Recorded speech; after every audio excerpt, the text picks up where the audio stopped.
đây đây mà đã lom khát bên với liền này khát bên với liền rồi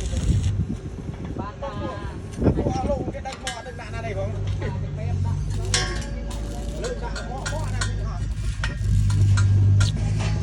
đét cho chết loáng đấy cho chặt chặt đó soi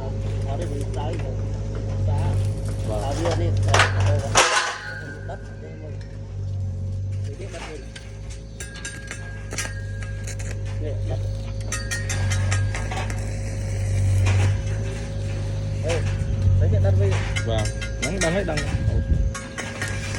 để tha mình lùi lạnh côn mong cái tiền đấy tha mình lùi lạnh côn mong cái tiền rồi thì mình sẽ này ha đi đừng bạch dễ xả nên tom lôi crop trôn đăng rồi nắng dân bình tha nè nè men